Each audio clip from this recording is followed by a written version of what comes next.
طلع البدر علينا من ثنيات الوداع وجب الشكر علينا ما دعا لله داع. Oh, the white moon rose over us from the valley of Wada, and we owe it to show gratefulness where the call is to Allah.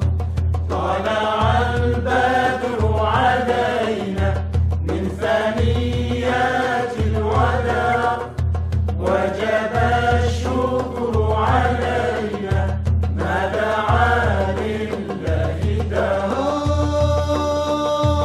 رسول الله حبيب الله نبي الله شفيع الله رسول الله حبيب. இன்ஷா அல்லாஹ் சுருக்கமான முறையில் நம்முடைய ஷேக் நூஹ் மஹலரி ஹசரத் அவர்களை பற்றி சுருக்கமாக சொல்லிவிடுகின்றேன். தமிழ்நாட்டிலே காயல் பட்டணத்திலே இஸ்லாமிய ஆன்மீகம் மற்றும் கலாச்சாரத்திற்கு ஆற்றிய பங்களிப்பு தமிழக முஸ்லிம்களால் பிரபலமாக அறியப்பட்ட ஓர் சிறப்புமிக்க ஊராகும். இஸ்லாமிய மரபு, சூஃபித்துவ மரபு, தொன்மையான அரேபியர் வணிக தொடர்பு போன்ற பல்வேறு முக்கியத்துவம் வாய்ந்த ஆளுமைகளால் சூழப்பட்ட ஓர் வரலாற்று முக்கியத்துவம் வாய்ந்த பூமியாக அந்த காயல்பட்டினம் என்ற அந்த ஊர் இருக்கின்றது.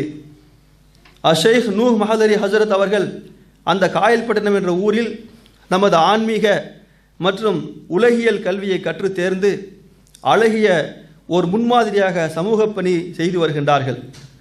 பள்ளிக்கூடத்தின் ஆசிரியராக, பள்ளிவாசலின் இமாமாக, வர்த்தக நிறுவனத்தின் மேலாளராக, உள்நாடு மற்றும் அயல்நாட்டின் இஸ்லாமிய அழைப்பாளராக, அரபு மொழி மற்றும் இஸ்லாமிய கல்வி ஆசிரியராக, பன்னூல் ஆசிரியராக, மொழிபெயர்ப்பாளராக, குறிப்பாக Tamil Nadu Chennai Islamic foundation trust அமைப்பின் மொழிபெயர்ப்பாளராக பணிபுரிந்துள்ளார்கள். இன்னும் அதோடு தொடர்பு கொண்டு இருக்கின்றார்கள். 2017 வருடம் முதல் தற்போது வரை அஸ்ஸலாம் இஸ்லாமிக் காலேஜ் என்ற திருச்சியில் இயங்கக்கூடிய அந்த காலேஜிலே சீனியர் ப்ரொஃபஸராக பணிபுரிந்து வருகின்றார்கள். இப்படி அவர்களுக்கு ஏராளமான சிறப்புகள் இருந்து கொண்டிருக்கின்றது. இருந்தாலும் நமக்கு மத்தியிலே குறிப்பிட்டு காட்ட வேண்டிய சில விஷயங்கள் இருக்கிறது. அதாவது சமுதாயத்திற்கு கியாமத்து நாள் வரைக்கும் நின்று நிலைக்கக்கூடிய வழிகாட்டக்கூடிய பணியாக இது இருக்கின்றது.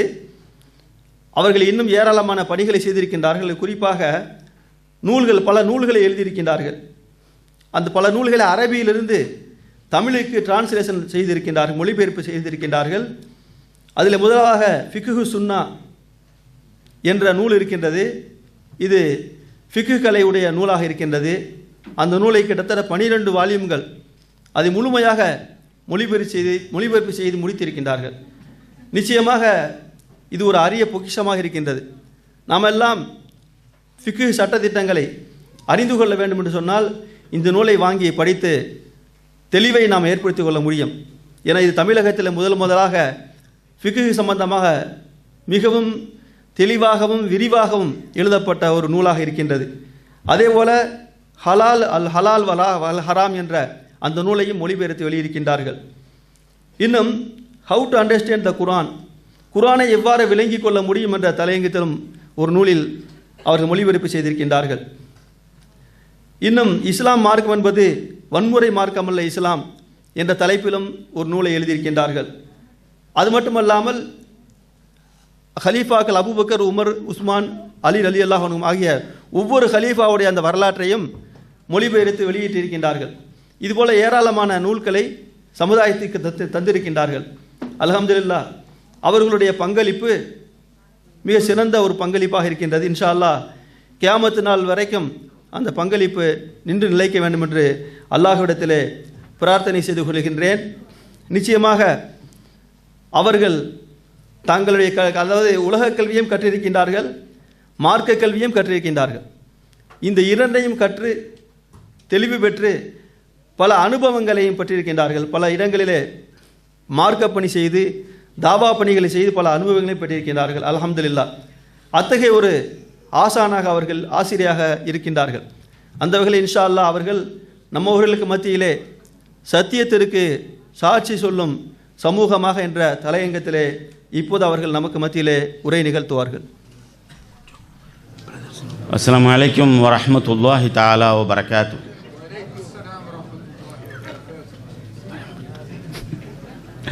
அல்ஹம்துலில்லாஹி ரப்பில் ஆலமீன் வஸ்ஸலாத்து வஸ்ஸலாமு அலா சய்யிதுல் முர்சலீன் வ அலா ஆலிஹி வ ஸஹ்பிஹி அஜ்மஈன் இலா யௌமிddin. ரப்பி ஷ்ரஹ் லி சத்ரி வ யஸ்ஸிர் லி அம்ரி வஹ்லுல் உக்ததம் மின் லிசானி யஃப்கஹு கௌலி. எல்லா புகழும் ஏக இறைவன் அல்லாஹுக்கே உரித்தாகட்டுமாக. அவனது அன்பும் அருளும் சாந்தியும் சமாதானமும் நமது இறுதி இறை தூதர் ஸல்லல்லாஹு அலைஹி வஸல்லம் அவர்கள் மீதும், சத்திய சஹாபாக்கள், தாபீன்கள், தபா தாபீன்கள் மற்றும் இந்த புனிதமிகு அவையில் அமர்ந்திருக்கிற நாம் அத்துணை பேர் மீதும் என்றென்றும் நின்றதிலாவட்டுமாக. எல்லாமல்ல அல்லாஹு ஜல்ல ஷானு தஆலா நம்முடைய இந்த ஒன்றுகூடலை அவனால் ஒப்புக்கொள்ளப்பட்ட ஒன்றுகூடலாக ஆக்கி அருள் புரிவானாக. இங்கிருந்து நாம் பிரிந்து சென்றதற்கு பின்னால் அவனால் கருணை புரியப்பட்ட மக்களாக நம்மை நமது இல்லங்களை நோக்கி அனுப்பி வைப்பானாக என்ற முதல் பிரார்த்தனையோடு, இங்கே எனக்கு முன்னால் ஆழிய கருத்தை ஆங்கிலத்தில் ஆற்றி சென்றிருக்கிற அருமை சகோதரரே, மரியாதைக்குரிய இமாம் அவர்களே, எனக்கு பின்னால் மிகச்சிறந்த கருத்துக்களை உங்களுக்கு எடுத்து சொல்ல இருக்கிற எனது ஆசான், எனது கண்ணியத்திற்கும் மதிப்பிற்கும் மரியாதைக்கும் உரித்தான உஸ்தாத் அவர்களே, இஸ்லாமிய அழைப்பு பணி மையத்துடைய நிர்வாகிகளே மற்றும் இங்கு திரளாக வந்திருக்கிற எனது அருமை ஈமானிய சொந்தங்களே, சத்தியத்திற்கு சாட்சி சொல்லும் சமூகமாக நாம் இருக்க வேண்டும் என்பதுதான் இன்றைய கருப்பொருள். முஸ்லிம்களாக இருக்கிற நாம் அஷ்ஹது அன் லா இலாஹ இல்லல்லாஹ் வ அஷ்ஹது அன்ன முஹம்மதன் ரசூலுல்லாஹ் என்ற சாட்சியை சொல்லி இருக்கிறோம். என்ன பொருள் அதற்கு தெரியும் நமக்கு. அல்லாஹ் தான் வணக்கத்துக்குரியவன் என்று நான் சாட்சி சொல்லுகிறேன். முஹம்மது நபி ஸல்லல்லாஹு அலைஹி வஸல்லம் அல்லாஹ்வுடைய தூதர் என்றும் நான் சாட்சி சொல்லுகிறேன் என்பதுதான் அதன் பொருள். அருமை சகோதரர்களை, இதற்கு நாம் ஷஹாதத் என்று சொல்லுகிறோம். அரபியில் ஷஹாதத், ஷஹாதத் சொன்னாதான் ஒருவர் முஸ்லீம். இந்த ஷஹாதத்தினை நாம் சொல்லிவிட்டால் நமக்கு சில பொறுப்புகள் வருகிறது. அந்த பொறுப்புகளிலிருந்து நாம் தப்பிக்க முடியாது. அந்த பொறுப்புகளை நிறைவேற்ற தவறினால் மறுமையில் விசாரணை உண்டு. என்ன பொறுப்புகள்? ஒருவர் அஷ்ஹது அன் லா இலாஹ இல்லல்லாஹ் என்ற கலிமாவை சொல்லிவிட்டால் தொழுகை, நோன்பு, ஜக்காத், ஹஜ் இது மட்டும்தான் கடமையா என்றால் இல்லை. இதையும் தாண்டி முக்கியமான இன்னொரு பொறுப்பு இருக்கிறது. என்னவென்று சொன்னால், நாம் எந்த ஷஹாதத்தை மொழிந்திருக்கிறோமோ, எந்த ஷஹாதத்தை சொல்வதனூடாக நான் ஒரு முஸ்லிம் என்று நாம் பறைசாற்றி இருக்கிறோமோ, அதை சொல்லாலும் செயலாலும் நான் சொன்ன சாட்சியம் உண்மைதான் என்று உலகத்திற்கு நிரூபிக்க வேண்டும். அந்த பொறுப்பு நமக்கு இருக்கிறது. நாம் நம்பும் இஸ்லாம் உண்மைதான் என்று சொல்லாலும் செயலாலும் வெளிப்படுத்த வேண்டும். இவ்வாறு வெளிப்படுத்த வேண்டும், சொல்லாலும் செயலாலும் நிரூபிக்க வேண்டும் என்று சொன்னது யார்? நாம சொல்லுகிறோமா? இல்லை, அல்லாஹ் தான் சொல்லித் தருகிறான். وَكَذَلِكَ جَعَلْنَاكُمْ أُمَّةً وَسَطًا لِتَكُونُوا شُهَدَاءَ عَلَى النَّاسِ. அதைத்தான் இங்கு மையக்கருத்தாக வைத்திருக்கிறார்கள். உண்மை மிகச்சிறந்த சமூகமாக, நடுநிலை சமூகமாக உங்களை நாம் ஆக்கியிருக்கிறோம். ஏனென்று சொன்னால், சத்தியத்திற்கு சான்று சொல்லும் சாட்சி சொல்லும் சமூகமாக நீங்கள் மாற வேண்டும் என்பதற்காக என்று அல்லாஹு தஆலா ஆணை பிறப்பிக்கிறான், கட்டளை பிறப்பிக்கிறான். அல்லாஹ்வுடைய இந்த கட்டளை சாதாரண கட்டளை அல்ல, கண்டிப்பான கட்டளை. இதை நிறைவேற்றாவிட்டால் இதனுடைய விளைவு அநியாயம், அநீதி. அதையும் அல்லாஹ் தஆலா சொல்கிறான். நீங்கள் முஸ்லிம்களாக இருந்தால் உங்களுடைய சொல்லாலும் உங்களுடைய செயலாலும் நீங்கள் முஸ்லிம்கள் தான் என்பதை ஒவ்வொரு கணமும் நிரூபித்துக் கொண்டே இருக்க வேண்டும். அவ்வாறு நிரூபிக்க தவறிவிட்டால் அல்லாஹு தஆலா சொல்கிறான், ஒமன் அظلم ممن كتم شهادة عنده من الله.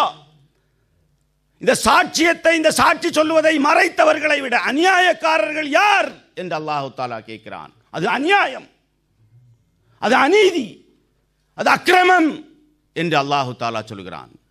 உங்களுடைய சொல்லால் நீங்கள் முஸ்லிம் என்பதை நிரூபிக்க வேண்டும். உங்களுடைய செயலால், உங்களுடைய நடத்தையால் நீங்கள் முஸ்லிம் என்பதை நிரூபிக்க வேண்டும். முந்தைய சமூகங்களை அல்லாஹு தஆலா அழித்திருக்கிறான். பல சமூகங்களை ஏன் முஸ்லிம்களாக தங்களை சொல்லிக் கொண்டார்கள்? சொல்லாலோ செயலாலோ அதை நிரூபிக்கவில்லை. அல்லாஹு தஆலா சொல்கிறான், பல சமூகங்களை அழித்திருக்கிறோம். وَضُرِبَتْ عَلَيْهِمُ الذِّلَّةُ وَالْمَسْكَنَةُ وَبَاءُوا بِغَضَبٍ مِّنَ اللَّهِ. அல்லாஹ்வுடைய இழிவும் கேவலமும் அவர்கள் மீது வந்தது, அல்லாஹ்வுடைய கோபமும் அவர்கள் மீது இறங்கியது என்று அல்லாஹு தஆலா சொல்லி காட்டுகிறான். எனவே இந்த ஷஹாதத்தை மொழிந்திருக்கிற முஸ்லிம்களாகிய ஆணும் பெண்ணும் தன்னை சொல்லாலும் செயலாலும் நிரூபித்துக் கொண்டே இருக்க வேண்டும். அதுதான் சத்தியத்திற்கு சாட்சி சொல்லும் சமூகம் என்று பொருள். இந்த சாட்சியம் என்றால் என்ன? அதை எப்படி நிறைவேற்றுவது? இரண்டு வகையாக நீங்கள் நிறைவேற்ற வேண்டும். ஒன்று, சொல்லால் நீங்கள் ஒரு முஸ்லிம் என்பதை நிரூபித்துக் கொண்டே இருக்க வேண்டும். இன்னொன்று, செயலால் நீங்கள் முஸ்லிம் என்பதை நிரூபித்துக் கொண்டே இருக்க வேண்டும். எவ்வாறு நிரூபிப்பது என்பதற்குத்தான் நபிமார்கள் வருகை தந்தார். ஒருவர் எப்படி முஸ்லிமாக வாழ வேண்டும் என்று வாழ்ந்து காட்டுவதற்காக, ஒருவர் முஸ்லிமாக எப்படி பேச வேண்டும் என்று சொல்லி காட்டுவதற்காக நபிமார்கள் வருகை தந்தார்கள். சொல்லால் சாட்சி சொல்வது என்றால் என்ன? நமது பேச்சுக்கள் எல்லாம் முஸ்லிம்களுடைய பேச்சாக, ஒரு பியூர் முஸ்லிமுடைய பேச்சாகத்தான் இருக்க வேண்டும். நம்முடைய தொழில், நம்முடைய கொடுக்கல் வாங்கல், நம்முடைய சட்டம், நம்முடைய நிதி, நம்முடைய நீதி, நம்முடைய அரசியல், நம்முடைய மனித உறவுகள், எல்லா துறைகளிலும் இஸ்லாம் என்ன வழிகாட்டுகிறது என்பதைத்தான் நாம் பேச வேண்டும். இதற்காக வேண்டி நமது ஆற்றல், மூளை, பணம், திறமை அனைத்தையும் நாம் ஈடுபடுத்த வேண்டும். இது முஸ்லிமின் மீது கடமை. ஒரு முஸ்லிமுடைய வாயிலிருந்து வருகிற வார்த்தைகள், சொற்கள் எல்லாம் ஒரு முஸ்லிமுடைய வார்த்தைகளாகத்தான் இருக்க வேண்டும். ஆனால் நாம் அப்படி இருக்கிறோமா? யோசித்து பாருங்கள். நாம் அப்படி இருக்கிறோமா? யோசித்து பாருங்கள். நம்முடைய பேச்சுக்கள் எல்லாம் அல்லாஹ் அருள் செய்த மக்களை தவிர ஒரு பியூர் முஸ்லிமுடைய பேச்சாக இருக்கிறதா? நம்முடைய வார்த்தைகளை கேட்டுவிட்டு இதுவல்லவா மிகச்சிறந்த மார்க்கம் என்று மாற்று மதத்தவர்கள் கருத வேண்டாமா? ஆனால் நம்முடைய செயல்கள் அப்படி இருக்கிறதா? சமீபத்தில் நீங்கள் இந்தியாவில் என்ன நடந்தது என்பதை அறிந்திருப்பீர்கள். மைசூர் பாக் கேள்விப்பட்டிருப்பீர்கள். யாரோ எங்கோ ஒரு மூலையில் பாக் என்பது அலர்ஜியாக மாறி மைசூர் ஸ்ரீ என்று வைத்தார். அவர்கள் வைக்கிறார்கள். ஆனால் இந்த வினைக்கு நம்முடைய எதிர்வினை எப்படி இருந்தது யோசித்து பாருங்கள். ஒரு முஸ்லிம் ஆற்றுகிற எதிர்வினை கூட, ஒரு ரியாக்ஷன் கூட இஸ்லாம் காட்டி தந்த வழிமுறையில் அல்லவா இருக்க வேண்டும், இல்லையா? அதற்குத்தானே இஸ்லாம், அதற்குத்தானே மிகச்சிறந்த மார்க்கமாக அல்லாஹு தஆலா நமக்கு இந்த இஸ்லாத்தை தந்திருக்கிறான். நாம் என்ன செய்தோம்? நம்மில் சிலர், நீ மைசூர் ஸ்ரீ என்றா வைக்கிறாய், நாங்கள் அதற்கு மைசூர் ஜனாப் என்று வைக்கிறோம். எப்படி இருக்கிறது யோசித்து பாருங்கள். இதெல்லாம் என்ன சொல்லுவது? எந்த வகையில் எடுத்துக்கொள்வது இந்த எதிர்வினையை? ஒரு முஸ்லிமுடைய செயல் எப்படி அமைய வேண்டும்? அது ஒரு அழைப்பாக அல்லவா? அதை மாற்று கருத்துடையவர்கள் கவரக்கூடிய முறையில் அல்லவா நம்முடைய எதிர்வினைகள் இருக்க வேண்டும் என்று யோசித்து பாருங்கள். ஒரு முஸ்லிம் வியாபாரி எப்படி பேசுகிறார் என்று பாருங்கள். ஒரு முஸ்லிம் ஆசிரியர் எப்படி நடந்து கொள்கிறார் என்று பாருங்கள். ஒரு முஸ்லிம் மருத்துவர், ஒரு முஸ்லிம் மாணவர், ஒரு முஸ்லிம் என்ஜினியர், ஒரு முஸ்லிம் பொறியாளர், இரண்டு முஸ்லிம்கள் சண்டை போடுகிற இடத்தில் நீங்கள் சென்று பாருங்கள் எப்படி பேசுகிறார்கள் என்று. எனவே எங்கே முஸ்லிம் சமூகம் சொல்லால் சாட்சி பகர்கிறது? இரண்டாவது செயலால் சாட்சி பகர வேண்டும். நாம் நம்புவதை நடைமுறை வாழ்வில் பிரதிபலித்து காட்ட வேண்டும். நான் ஒரு முஸ்லிம், என்னுடைய செயலை பார், முஸ்லிமுடைய செயலாகத்தான் இது இருக்கிறது என்று நாம் நிரூபித்து காட்ட வேண்டும். நமது செயல் மூலம் நீதிமிக்க சமூகம் தான் இது என்று மற்றவர்கள் உணரச் செய்ய வேண்டும். அப்படி இருக்கிறதா நம்முடைய செயல்கள்? இது அல்லாஹ்வுடைய உத்தரவு இல்லையா? அல்லாஹ்வுடைய ஆர்டர் இல்லையா? அல்லாஹ்வுடைய ஆணை அல்லவா? நம்மில் ஒவ்வொருவருடைய குணமும் நடத்தையும் நடமாடும் இஸ்லாமாக இருக்க வேண்டும். இது அல்லாஹ்வுடைய உத்தரவு. அதிலிருந்து நாம் பல படித்தரங்கள், பல நிலைகளில் நாம் உருண்டு கீழே வந்துவிட்டோம். நமது கடைகள், நமது தொழில் நிறுவனங்கள், நாம் பணி செய்யும் இடங்கள், நம்முடைய கல்வி நிலையங்கள் எல்லாம் இஸ்லாத்தின் பிரதிபலனாக, இஸ்லாத்தை பிரதிபலிக்கக்கூடியதாக மாற வேண்டும். அருமை சகோதரர்களே, அதற்குத்தான் நம்மை முஸ்லிம் சமூகம் என்று வைத்திருக்கிறான். இந்த உலகத்தில் யூதர்கள் இருக்கிறார்கள், இந்த உலகத்தில் கிறிஸ்தவர்கள் இருக்கிறார்கள், ஜைனர்கள் இருக்கிறார்கள், புத்தர்கள் இருக்கிறார்கள். எனவே இப்படி பல மதங்கள் இருக்கிறது. 10-12 முஸ்லிம் என்ற ஒரு சமூகமும் இருக்கட்டும் என்பதற்காக வேண்டிய அல்லாஹு தாலா நம்மை உருவாக்கி வைத்திருக்கிறான்? கிடையாது.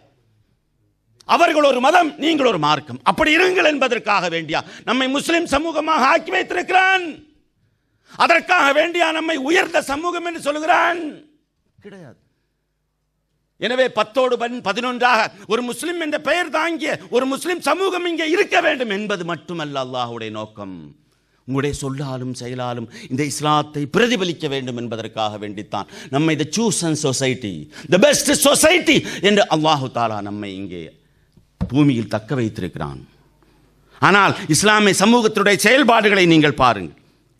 நம்முடைய சட்ட திட்டங்கள், நம்முடைய சட்ட தீர்ப்புகள் எல்லாம் சரியில்லை என்பதை போன்ற முஸ்லிம் நீதிபதிகளே சாட்சி சொல்லிக் கொண்டிருக்கிறார்கள். முஸ்லிம் நீதிபதிகள் சொல்லக்கூடிய சாட்சிகளை பாருங்கள். ஹுலா என்றால் என்னவென்றே தெரியாத முஸ்லிம் நீதிபதிகள் இருக்கிறார்கள். ஹுலா என்றால் என்னவென்றே தெரியாவிட்டால் கூட பரவாயில்லை, ஹுலா என்ற ஒரு சட்டம் இருப்பதே பல நீதிபதிகளுக்கும் வக்கீல்களுக்கும் தெரியவில்லை. முஸ்லிம் நீதிபதிகளுக்கும் முஸ்லிம் வக்கீல்களுக்கும் என்றால் யோசித்து பாருங்கள். வாரிசுரிமை சட்டத்தை செயல்படுத்தக்கூடிய எத்தனை மக்கள் இருக்கிறார்கள்? இணை வைப்புக்கு பின்பு அல்லாஹு தாலா நிரந்தர நரகத்தை தருவது வாரிசுரிமை சட்டத்தை செயல்படுத்தாவிட்டால் என்று அல்லாஹு தாலா சொல்லுகிறான். எத்தனை பேர் செயல்படுத்துகிறோம்? எங்கே செயல் சாட்சி? யோசித்து பாருங்கள். நம்முடைய சித்தாந்தங்கள், நம்முடைய அறிவூட்டல்கள் எல்லாம், நம்முடைய கல்வி நிலையங்களை நீங்கள் பாருங்கள். நீங்கள் மாற்று மதத்தவர்கள் நிறுவுகிற நடத்துகிற கல்வி நிலையங்களை நீங்கள் பார்க்க வேண்டிய தேவையில்லை. முஸ்லிம் மேனேஜ்மெண்ட்டுடைய கல்வி நிலையங்களை நீங்கள் பாருங்கள். அங்கே இஸ்லாமிய சித்தாந்தங்களும் இஸ்லாமிய அறிவூட்டல்களுமா இருக்கிறது. சொல்ல போனால் சில இடங்களில் முஸ்லிம் அல்லாத கல்வி நிலையங்களில் புர்காவும் ஸ்கார்ஃபும் போட அனுமதி உண்டு. முஸ்லிம் மேனேஜ்மெண்ட்டுடைய கல்வி நிலையங்கள் அதற்கான அனுமதி கிடையாது.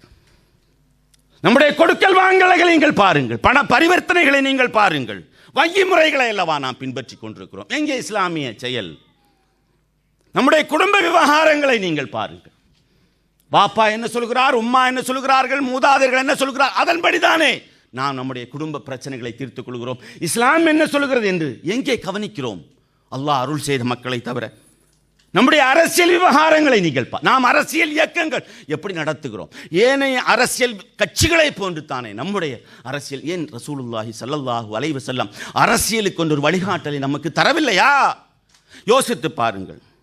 சுருக்கமாக சொல்வதாக இருந்தால், உலகுக்கு வழிகாட்டும் அளவுக்கு சட்டத்திட்டங்களோ இஸ்லாமிய வழிமுறைகளோ இல்லை என்று சொல்வதை போல முஸ்லிம் சமூகத்துடைய செயல்பாடுகள் இருக்கின்றது. அல்லாஹ் பாதுகாக்க வேண்டும். நேற்றைய தினத்தில் மதுரைக்கு அருகில் என்ன நடந்தது என்று நீங்கள் பார்த்திருப்பீர்கள் இல்லையா? குர்பானி ஆட்டில் கூட மோசடி. 8000 ரூபாய் கொடுத்தால் ஒரு வருடத்திற்கு பின்பு உங்களுக்கான ஆட்டை நாங்களே வளர்த்து நாங்களே பராமரித்து 15,000 ரூபாய் மதிப்புமிக்க ஆட்டை ஒரு வருடத்துக்கு பின் தருவோம் என்று சொன்னார். அதில் கூட மோசடி, பல லட்சம் ரூபாய்கள் மோசடி செய்திருக்கிறார். என்ன சொல்வதற்கு இந்த சமூகத்துடைய செயல்பாடுகளை என்று யோசித்து பாருங்கள். குந்தும் ஹைர உம்மா என்று அல்லாஹு தாலா சொல்கிறான். ஆனால் நாம் அல்லாஹ் அருள் செய்த மக்களை தவிர முஸ்லிம்களும் மோசடியில் ஈடுபடுகிறார்கள், முஸ்லிம்களும் களவு, முஸ்லிம்களும் வழிப்பறியில் ஈடுபடுகிறார்கள், மது விபச்சாரத்தில் முஸ்லிம்களும் ஈடுபடுகிறார்கள், சடங்கு சம்பிரதாயங்கள் முஸ்லிம்களும் ஈடுபடுகிறார்கள். ஆனால் இதிலெல்லாம் ஈடுபடுகிற அந்த முஸ்லிம் தன்னை கருதி கொள்கிறான், நான் நிச்சயம் சொர்க்கத்துக்கு செல்வேன் என்று. ஒரு கட்டத்தில் இதில் விந்தை என்ன தெரியுமா?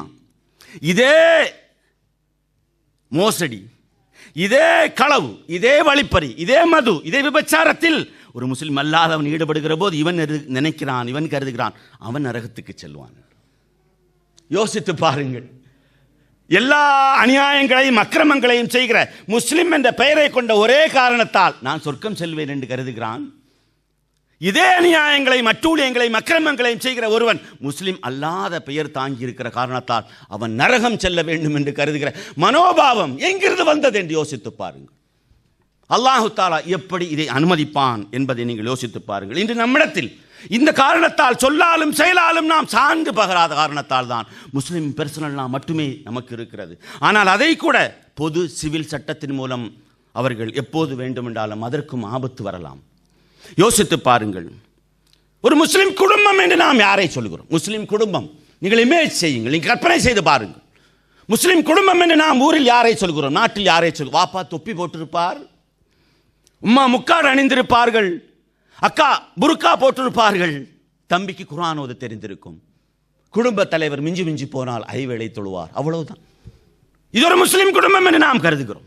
இதை கூட செய்யாதவர்கள் இருப்பார்கள் என்பது வேறு விஷயம். யோசித்து பார். இதுதான் ஒரு முஸ்லிம் குடும்பத்துடைய வரைவிலக்கணமா? இதுதான் ஒரு முஸ்லிம் குடும்பத்துக்கான டெஃபினிஷனா? யோசித்து பாருங்கள்.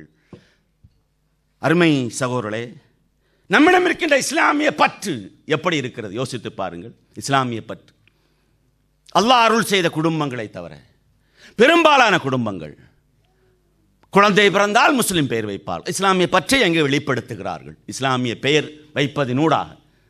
பின்னர் ஆண் குழந்தையாக இருந்தால் ஹத்னா செய்வதற்கு மௌலவிமார்களை, ஷேக்மார்களை தேடுவார்கள். பின்னர் இஸ்லாத்துக்கும் அவர்களுக்கும் தொடர்பே இருக்காது. கல்யாணத்திற்காக வேடி நிக்காஹ் செய்து வைப்பதற்கு மௌலவிகளை தேடுவார்கள். பின்னர் ஜனாசாவின் போதுதான். இப்படித்தானே பெரும்பாலான குடும்பங்கள் இருக்கிறது. இதை நாம் இதுதான் முஸ்லிம் குடும்பமா என்று யோசித்து பாருங்கள். மிஞ்சி மிஞ்சி போனால் ஹஜ்ஜை செய்வார், அவ்வளவுதான். இப்போ ஏன் சாட்சி சொல்லுகிற சமூகமாக நாம் மாற வேண்டும்? அருமை சகோதரர்களே, இஸ்லாத்தை ஏற்காதவர்கள், இஸ்லாத்தை நம்பாதவர்கள் எப்படி இந்த சொல்லாலும் இந்த செயலாலும் நம்மை இது மிகச்சிறந்த மார்க்கம் என்று கருதுவார்கள் என்று யோசித்து பாருங்கள். நம்முடைய சொல்லால், நம்முடைய செயலால் உடனடியாக எல்லோரும் இஸ்லாத்துக்கு வர வேண்டும் என்ற அவசியம் இல்லை. ஆனால் மக்கள் கருத்தை மாற்றும் அளவுக்காக நம்முடைய செயலும் சொல்லும் இருக்கிறதா? மிகச்சிறந்த சொல்கிறார், மிகச்சிறந்த நடத்தையை அவர் மேற்கொள்கிறார், இவருடைய மார்க்கம் மிகச்சிறந்தது போல் தெரிகிறது என்றேனும் மக்கள் கருத்தை மாற்றுவதற்கு தயாராக இருக்கிறதா நம்முடைய சொல்லும் செயலும் என்று யோசித்து பாருங்கள். நம்முடைய நடத்தையினூடாக, நம்முடைய சொல்லினூடாக மக்கள் கருத்தை நாம் மாற்ற வேண்டும். நமக்கு இன்று ஆதரவாளர்கள் தேவைப்படுகிறார்கள். முஸ்லிம்களாக அவர்கள் மாறாவிட்டாலும் சரியே, தேவைப்படுகிறாளா இல்லையா? அபூ தாலிப்கள் தேவைப்படுகிறார்கள், இஸ்லாத்தின் ஆதரவாளர்கள் தேவைப்படுகிறார்கள். இன்று இளைய சமுதாயம் தமிழ்நாட்டில் எப்படி மாறி வருகிறது? உணர்ச்சிகளுக்கு அடிமைப்படக்கூடிய சமூகமாக மாறிவது. அறிவூட்டல் அங்கே இல்லை. ஈட்டி முனையில் நிறுத்திய போதும் ஈமான் இழக்க மாட்டோம் என்று, ரத்தம் கொதிக்கிறது, மயிர் கூச்சரிகிறது என்றெல்லாம் சொல்லக்கூடிய சமூகம் இருக்கிறது. தேவைதான். ஆனால் இஸ்லாத்தின்படி வாழ வேண்டிய மக்கள் எங்கே? இஸ்லாத்திற்காக உயிர் கொடுப்பதற்கு தயார். ஆனால் இஸ்லாத்தின்படி நீ வாழ வேண்டியதல்லவா? அப்படி அல்லவா நீங்கள் இருக்க வேண்டும்? வாழ்வதல்லவா முக்கியம்? உயிர் கொடுப்பது எப்படி வேண்டும் என்றாலும் அதை செய்யலாமே. 10 பேரை இஸ்லாத்திற்கு ஆதரவான கருத்தாளர்களாக மாற்றுவதற்கு நம்முடைய சொல்லாலும் செயலாலும் நம்மால் முடியவில்லை. ஆனால் உயிர் கொடுப்பதற்கு தயாராக நாம் இருக்கிறோம் என்று சொன்னால், அவர்கள் நடப்பதை போன்றே வெறுப்பு, அவர்கள் நடப்பதை போன்றே துவேஷம், அவர்கள் நடப்பதை போன்றே பதிலுக்கு பதில் கொடுத்தால் அது எப்படி ஒரு அறிவார்ந்த சமூகமாக, ஒரு பெஸ்ட் சொசைட்டியுடைய செயலாக இருக்க முடியும்? யோசித்து பாருங்கள். நான் இங்கே கூடியிருக்கிற பொது சமூகத்தில் ஒரு கேள்வியை கேட்க ஆசைப்படுகிறேன். ஏன் மக்கள் கருத்தை மாற்ற வேண்டும் தெரியும்? ஏன் மக்கள் கருத்தை மாற்ற வேண்டும்? ஒருவர் மது அருந்துகிறார் என்று வைத்துக் கொள்ளுங்கள். ஒருவர் தண்ணி அடிக்கிறார். ஆனால் அவர் மனதுக்குள் தண்ணி அடிப்பது, மது அருந்துவது தவறு என்று கருதுகிறார். இவர் ஒரு பக்கம். இன்னொருவர் மது அருந்துவதில்லை, ஆனால் மது அருந்துவது தவறல்ல என்று கருதுகிறார். புரிகிறதா? ஒருவர் தண்ணி அடிக்கிறார், மது அருந்துகிறார், ஆனால் மது குடிப்பது தவறு என்று கருதுகிறார். இன்னொருவர் மது அருந்துவதில்லை, ஆனால் மது அருந்துவது தவறல்ல என்று கருதுகிறார். இதில் யார் ஆபத்தானவர்? யார் ஆபத்தானவர் சொல்லுங்கள்? யார் ஆபத்தானவர்? இரண்டாவது நபர். அப்ப யோசித்து பாருங்கள், மது குடிப்பது தவறு என்று சொல்லப்படக்கூடிய மனிதரை எப்போது வேண்டுமென்றாலும் மாற்றலாம். ஆனால் மது குடிக்க மாட்டேங்கிறார், குடிப்பது தவறல்ல என்ற கருத்தோட்டம் இருக்கிறது. அந்த கருத்து தான் ஆபத்தானது. இன்று பலருடைய உள்ளங்களில், மனங்களில் இந்த இஸ்லாமிய சிந்தனைகள் தான், இது போன்ற நெகட்டிவ் தாட்ஸ் தான் நிறைய இருக்கு. ஆம், இந்த கருத்தை நம்முடைய சொல்லால் செயலால் மாற்றி காட்ட வேண்டாமா? என்னுடைய வீட்டுக்கு வா, நான் என்ன பேசுகிறேனோ அதுதான் இஸ்லாம், ஒரு வாரம் என்னோடு தங்கு, நான் என்ன செய்கிறேனோ அதுதான் இஸ்லாம் என்று சொல்லுகிற தைரியமும் மனோதிடமும் உங்களுக்கும் எனக்கும் இருக்கிறதா? யோசித்து பாருங்கள். அப்படி அதுதான் சொல்லால் செயலால் நீங்களும் நானும் எந்த அளவு பாதாளத்தில் விழுகிறோம்.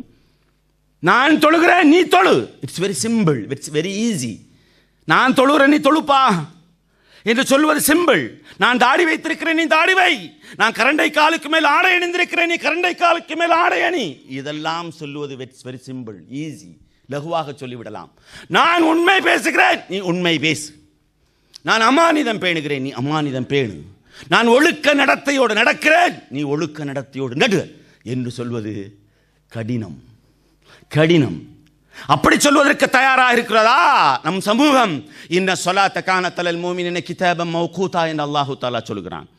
நிச்சயமாக தொழுகை நேரம் குறிப்பிடப்பட்ட ஒன்றாக மூமின்களுக்கு இருக்கிறது.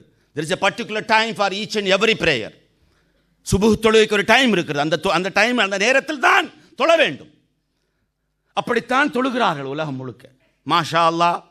உலகில் எங்குமே குறிப்பிட்ட அந்த நேரத்தை தாண்டி பாங்கும் சொல்ல மாட்டார்கள், இக்காமத்தும் சொல்ல மாட்டார்கள். எங்கள் ஊர்லலாம் நீங்கள் பார்த்தீங்கன்னா, கன்னியாகுமரி மாவட்டம் 12:30:20:32 என்று போட்டிருப்பார்கள். லுஹர் பாங்கு 32. அதை கூட ரவுண்ட் ஃபிகராக வைத்திருக்க மாட்டார், 35 என்று கூட மாற்ற மாட்டார். 32 12:32 என்று சொன்னால் 32க்கு பாங்கு சொல்லுவார்கள். அதை பார்த்து நம்ம வேண்டாம் நம்முடைய வாட்சை கூட சரி செய்து கொள்ளலாம். இக்காமத்தையும் அவ்வளோ அக்குரேட்டாக செய்வார்கள். ஆஹா, அல்ஹம்துலில்லாஹ் என்ன நான் நினைப்போம்.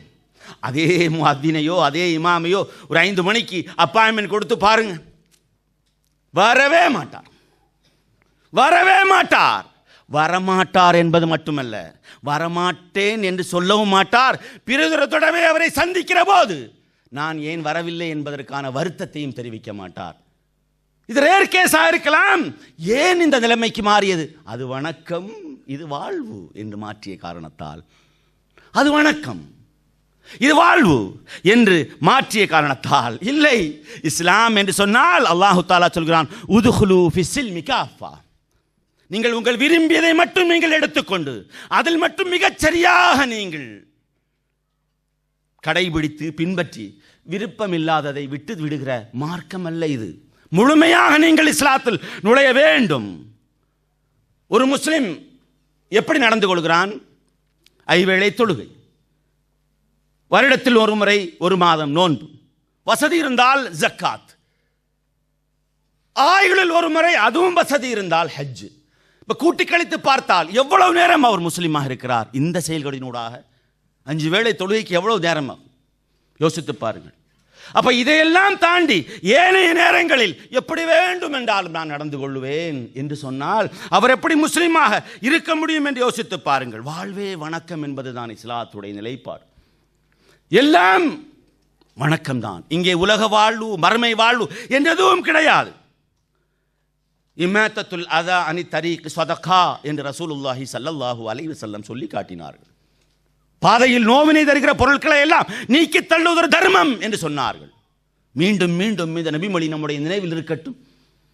நோவினை தருகிற பாதைகளில், தெருக்களில் நோவினை தருகிற பொருட்களை எல்லாம் அகற்றுவது ஒரு தர்மம் என்று சொன்னார்கள். முஸ்லிம் குடியிருப்புகளை நீங்கள் சென்று பாருங்கள். முஸ்லிம் குடியிருப்புகளை நீங்கள் சென்று பாருங்கள். நாற்றம் எடுக்கிற தெருக்கள், முடை நாற்றம் எடுக்கிற, கெட்ட வாடை வீசுகிற, குப்பை மேடுகள் தாங்கி நிற்கிற தெருக்கள் எங்கே? வேற்று சமுதாயத்தை சார்ந்தவர்கள் முஸ்லிம் குடியிருப்புகள் கொண்டு போட்டார்களா குப்பைகளையும் அசுத்தங்களையும்? யோசித்து பாருங்கள். ஏன்? யோசித்து பாருங்கள். எங்கே? குறைந்தபட்சம் இதை கூட, எல்லா இடங்களிலும் அல்ல, ஆனால் அநேக இடங்களில் அப்படித்தானே இருக்கிறது. நீங்கள் இப்படி யோசித்து பாருங்கள். பாதையிலிருந்து நோவினை தரக்கூடிய பொருட்களை நீக்குவது தர்மம் என்று சொன்னால், பாதையில் நோவினை தரக்கூடிய பொருட்களை போடுவது அதர்மம் இல்லையா? அதர்மம் இல்லையா? அநீதி இல்லையா? யோசித்து பாருங்கள். எங்கே செயலால் சான்று பகருகிறோம் நாம் என்று யோசித்து பாருங்கள். சண்டையில் சமாதானம் செய்து வைத்தல் தர்மம் என்று பெருமானார் ஸல்லல்லாஹு அலைஹி வஸல்லம் சொல்லி காட்டினார்கள்.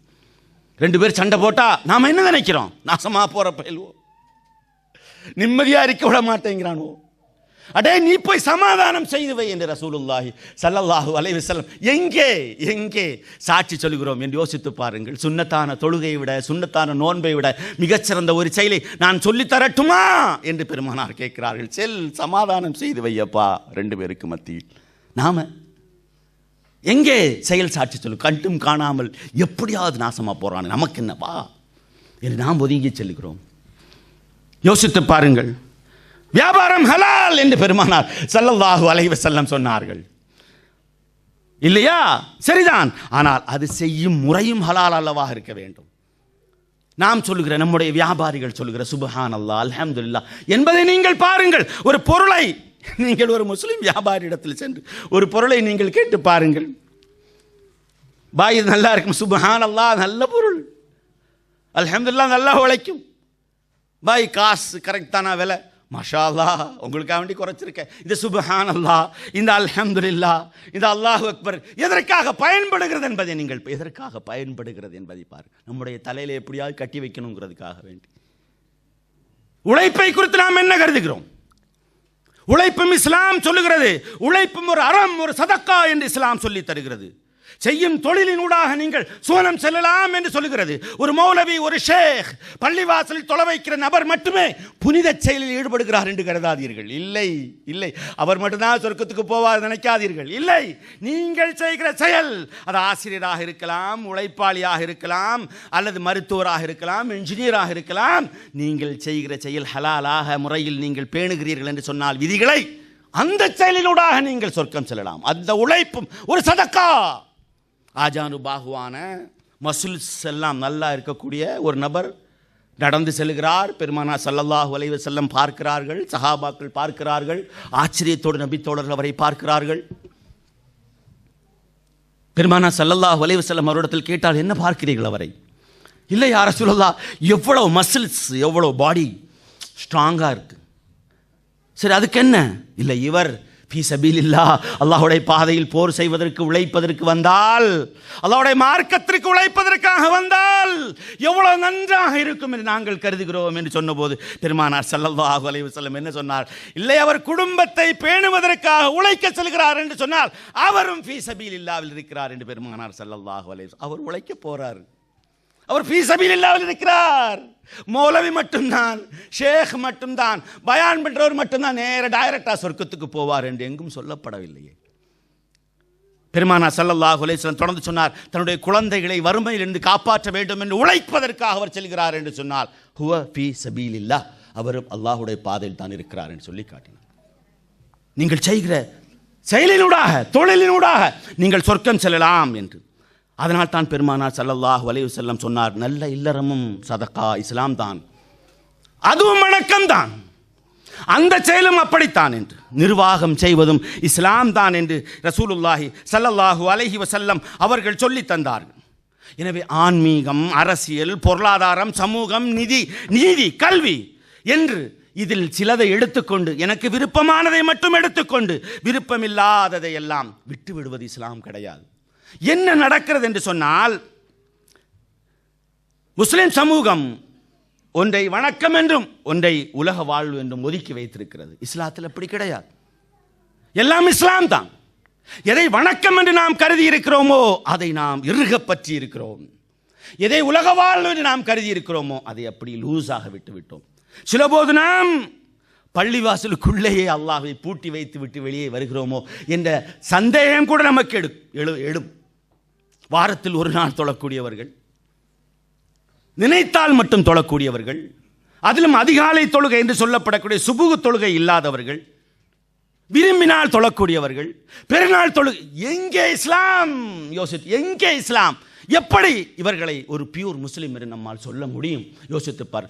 3 நாட்களுக்கு மேல் ஜமாத் தொழுகைக்கு வராவிட்டால் பெருமானார் ஸல்லல்லாஹு அலைஹி வஸல்லம் காலகட்டத்தில் முஸ்லிம்கள் எப்படி பார்க்கப்பட்டார்? ஃப்ளைட்டில் வரோம், இந்த பயணத்தில் இல்லை, இதற்கு முந்தைய பயணத்தில் அருகில் இருந்தவர் முஸ்லீம். ஏர்ஹோஸ்ட் வந்து கேட்டாங்க, என்ன வேணும்? நான்வெஜ் வேணும்னு கேட்டார். போர்க் இருக்குது, போர்க் மீல் தான் இருக்கேன்னுட்டா, அப்படி பன்றி இறைச்சி மட்டும்தான் இருக்குது. உடனே அவர் ஒரு அதிர்ச்சி அடைந்தார். போர்க்கெல்லாம் சாப்பிட மாட்டோம் நாங்கள் வந்து. எனக்கு ரொம்ப ஆச்சரியம், அல்ஹம்துலில்லாஹ். ஸோ அந்த சிஸ்டர் கேட்டாங்க, இதற்கு பகரமாக என்ன வேண்டும் என்று. வைன் வேணும் கேட்டார். இப்போ என்ன புரிதல் என்று யோசித்து பாருங்கள். அப்போ ஒன்று ஹராம் என்று, அப்போ இது செத்தாலும் பன்றி இறைச்சி சாப்பிட மாட்டேனுங்கிறது நல்ல விஷயம். வைன் அது எந்த பட்டியலில் சேர்ப்பது? நீங்கள் என்ன புரிதல் நம்மிடத்தில் இருக்கிறது என்று யோசித்து பாருங்கள். இஷா தொழுகை முடித்துவிட்டு நான் பள்ளிவாசலை விட்டு வெளியே வருகிறேன், ஊரில் சென்னையில். அப்போ பள்ளிவாசலுக்கு ஏத்தாப்புல தான் சிக்கன் கடை இருக்குது, சிக்கன் ஸ்டால். சிக்கன் வாங்கி விட்டு 2-3 காலேஜ் ஸ்டூடெண்ட் வந்து மாணவர்கள் வருகிறார்கள். அருகே வரும்போதே தள்ளாட்டம் தெரிகிறது, அவருடைய வாயிலிருந்து ஒரு வகையான வாடை வருகிறது. நாம் ஒன்றும் சொல்லவில்லை, தொழுகை நேரத்தில் இவர்கள் ஏன் தொழக்கூட இல்லையே என்று. அருகில் வந்தார். ஹஸ்ரத், கிபிலா எந்த பக்கம் இருக்குன்னு கேட்டார். எனக்கு ஆச்சரியம், ஆஹா ஜமாத்து தொழுகை தான் தொழலை, ஹாஸ்டலில் போய் தொழுவாங்க போல தெரியுதே என்று. அவர்கள் சென்றார்கள், கிபிலாவை நான் சொல்லிக் கொடுத்தேன், சென்றார்கள். ஆனாலும் ஒரு டவுட், எனக்கு ஒரு சந்தேகம். எதற்காக கேட்குறார்? ஏன்பா கிபிலா எந்த பக்கம் இருக்கு? பள்ளிவாசல் போனால் தெரிஞ்சிடுமே, இங்கே தான் பள்ளிவாசல் இருக்கு, இப்போ கூட போய் தொழலாமே. இல்லை, எங்கள் அம்மா சொல்லியிருக்காங்க, தூங்கும்போது கிபிலாவின் பக்கம் கால் நீட்டி படுக்கக்கூடாது என்று சொல்லியிருக்கிறார்கள். ஐயோ, அப்போ நீ தண்ணி அடிக்கிறது ஹராம் என்று உங்கள் அம்மா சொல்லி தரலையா உனக்கு? பள்ளிவாசலில் தொழுறது அல்லது ஐவேளை தொழுகை கட்டாயம் என்று உங்கள் அம்மா உனக்கு சொல்லி தரலையா? அப்போ எப்படி நாம் மார்க்கத்தை புரிந்து வைத்திருக்கிறோம், எப்படி செயலால் சான்று பகிர்கிறோம் என்று யோசித்துப்பார். ஏன் பிரித்தோம் அருமை சகோதரர்களே, சொல்லி நினைத்து பாருங்கள். எங்கே இஸ்லாமிய சமூகம், மிகச்சிறந்த சமூகத்தை நாம் மக்களுக்கு எப்படி சான்று பகரக்கூடிய சமூகமாக மாற்றி காட்டுவது? இஸ்லாம் பேசுகிற அநேகமான மக்களுடைய திருமண வீடுகளை நீங்கள் பாருங்கள், எப்படி ஊதாரித்தனம், உணவு வீணடிக்கப்படுகிறது, எல்லாம் பயான்ல நிறைய சொல்லுவாங்க. யோசித்து பாருங்கள். எனவே நாம் சிலதை எடுத்துவிட்டு சிலதை நாம் விட்டிருக்கிறோம். நாம் சில தவறுகளை செய்திருக்கிறோம், அதை ஒப்புக்கொண்டே தர வேண்டும். எல்லோரையும் நாம் சொல்லவில்லை, அல்லாஹ் அருள் செய்த மக்களை தவிர. நாம் செய்திருக்கிற தவறுகளை நாம் உணர்ந்து கொள்ள வேண்டும். நாம் எதையெல்லாம் ஆன்மீகம் என்று நம்புகிறோமோ அதையெல்லாம் உறுதியுடன் பின்பற்றுகிறோம் என்று நாம் சொன்னோம். உண்மைதான், தொழுகையை நம்புகிறோம் ஆன்மீகம் என்று, அல்லாஹ்வின் பக்கம் நம்மை நெருக்கி வைக்கும் என்று நம்புகிறோம், அதை விடாமல் தொழுகிறோம், அல்ஹம்துலில்லாஹ். ஆனால் நேரம் தவறாமை, வாக்குறுதி, துறைசார் நிபுணத்துவம், இதெல்லாம் எங்க இருக்கு? அதெல்லாம் ஒன்றும் கண்டுக்கிறதே இல்லை. அதை பற்றியெல்லாம் நம்ம பேசுறதே கிடையாது. அதை பற்றியெல்லாம் சொல்ல போனால் அந்த வணக்க வழிபாடுகள் நமக்கு கடமையாக்கப்பட்டிருப்பதே வாழ்க்கையை நாம் செதுக்குவதற்கான ஒரு பூஸ்ட் தான். ஆனால் பூஸ்டையே நாம் குடிச்சிட்டு இருக்கிறோம் அருமை சகோதரர்களே. எனவே நாம் செய்த தவறுகள் என்னவென்று சொன்னால், நம்முடைய வாழ்க்கையை ஆன்மீக வாழ்வு என்றும் உலக வாழ்வு என்றும் 2ஆக பிரித்து வைத்திருக்கிறோம். அதுதான். எனவே எதையெல்லாம் ஆன்மீகம் என்று கருதுகிறோமோ அதையெல்லாம் இறுக பற்றி பிடிக்கிறோம். எதையெல்லாம் உலக வாழ்வு என்று நாம் கருதுவோமோ அவற்றையெல்லாம் நாம் விட்டுவிட்டோம். இஸ்லாத்தில் அப்படி கிடையாது என்பது மிக முக்கியமான ஒன்று. அது குறித்தெல்லாம் பேசினால் நாம் பேசிக்கொண்டே இருக்கலாம். ஒன்று அது. 2வது, மார்க்கத்தின் எல்லைகளை நாம் சுருக்கிவிட்டோம். மார்க்கத்தின் எல்லைகளை நாம் சுருக்கிவிட்டோம். அருமை சகோதர சகோதரிகளே, ஈமானிய சொந்தங்களே, மார்க்கத்தின் எல்லையை சுருக்கிவிட்டோம் என்றால் என்ன தெரியுமா? ஒரு ஸ்பீச் இருக்குன்னு வச்சுக்கோம், ஒரு பர்சனல் டெவலப்மெண்ட் ஸ்பீச், துறை சார்ந்த நிபுணத்துவத்தை குறித்து, நேரம் தவறாமையை குறித்து, அல்லது ஆளுமை பண்புகளை வளர்த்துக் கொள்வதை குறித்து ஒரு இஸ்லாமிய நோக்கில் ஒரு பயான் நடைபெறுகிறது என்று வைத்துக்கொள், நடந்திருக்கிறது.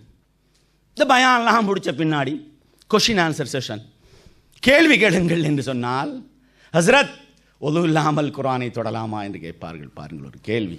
ஐயோ, இது மூசா அலைஹிஸ்ஸலாத்து வஸ்ஸலாம் அவர்கள் காலத்து கொஸ்டின். அது நீங்கள் என்னதான் பயான் செய்தாலும் நாங்கள் இந்த கொஸ்டினை தான் கேட்போம். யோசித்து பாருங்கள். இப்போ மார்க்கத்துடைய எல்லையை நாம் சுருக்கி வைத்திருக்கிறோம். இஸ்லாத்தில் வர கேள்வியே இல்லையா? இறந்தவர்களுக்கு கத்தம் ஓதுனாமா? மிஞ்சி மிஞ்சி போனால் அடுத்த கொஸ்டின். 3/4 மணி நேரம் 1 மணி நேரம் உயிரை விட்டு ப்ரிப்பரேஷன் பண்ணி இஸ்லாத்தினுடைய ஆளுமை பண்புகளை குறித்தும் துறை சார்ந்த நிபுணர்கள் எப்படி உருவாக வேண்டும் என்பதை குறித்தும் நாம் பேசுகிறோம். ஆனால் கேட்கப்படுகிற கேள்வி யோசித்து பாருங்கள். இன்னும் அடுத்ததாக என்னவென்று சொன்னால், தீனை நாம் கூறு போட்டு வைத்திருக்கிறோம். மார்க்கத்தை கூறு போட்டு வைத்திருக்கிறோம். உண்மைதான். எனக்கு பிடித்ததை மட்டுமே நான் பேசுகிறேன். இருக்கிறதா இல்லையா நெஞ்சில் கை வைத்து சொல்லுங்கள். சிலர் தொழுகை குறித்து மட்டும் நான் பேசுவார். வேறு ஜக்காத்தை குறித்தோ, அழைப்பு பணி செய்வதை குறித்தோ, முஸ்லிம் அல்லாதவரிடத்தில் இஸ்லாத்தை எடுத்துச் செல்வதை குறித்தோ பேச மாட்டார். அவர்களுக்கு அது மட்டும்தான். சிலர் ஷிர்க் பிதத்தை குறித்து மட்டும்தான் பேசுவார்கள். வேறு எதை குறித்தும் பேசவே மாட்டார்கள். சிலர் தஸவ்வுஃப் என்பதை குறித்து மட்டும்தான் பேசுவார்கள். சிலர் பாபரி மஸ்ஜிதை குறித்து மட்டும்தான் பேசுவார்கள். முழுமையான இஸ்லாம் குறித்து பேசுகிற மக்கள் மிக மிக அரிதாகிக் கொண்டே இருக்கிறார்கள் என்பதை நாம் புரிந்து கொள்ள வேண்டும். எனவே அருமை சகோதரர்களை, நம்மை அல்லாஹு தஆலா மிகச்சிறந்த சமூகமாக மாற்றி வைத்திருக்கிறான். The best society, the chosen society நாம்.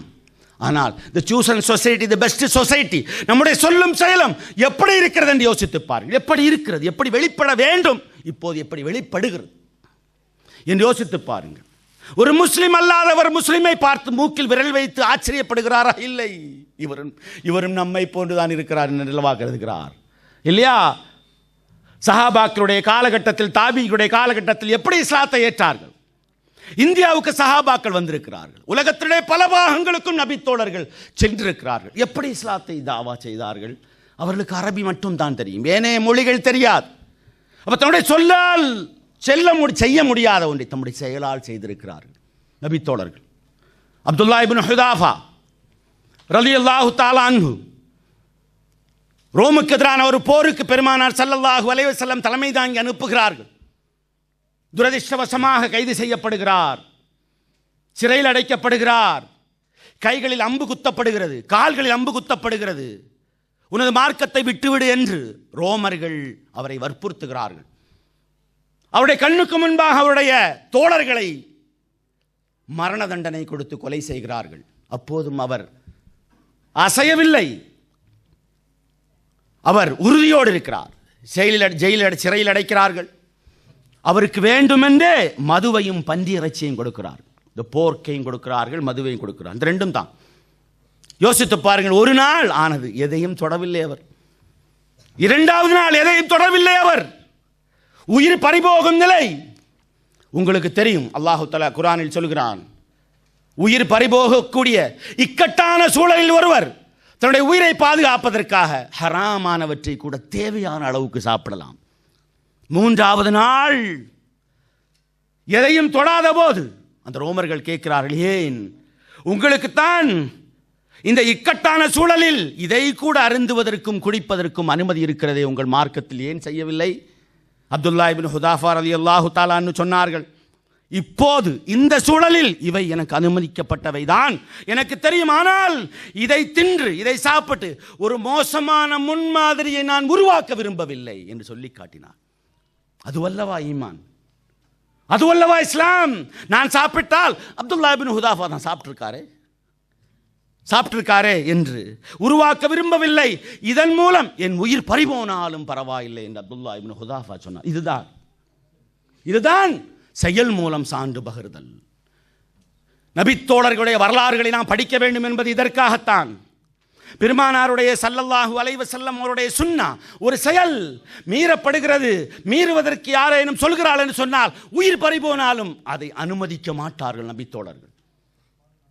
பெருமானார் ஸல்லல்லாஹு அலைஹி வஸல்லம் தன்னுடைய இறுதி காலத்தில் உஸாமா இப்னு ஸைத் ரலியல்லாஹு தஆலா அன்ஹு அவர்களை ரோமுக்கு எதிரான படைக்கு தளபதியாக நியமித்தார்கள். 16 வயது, 16 இயர்ஸ் ஓல்டு.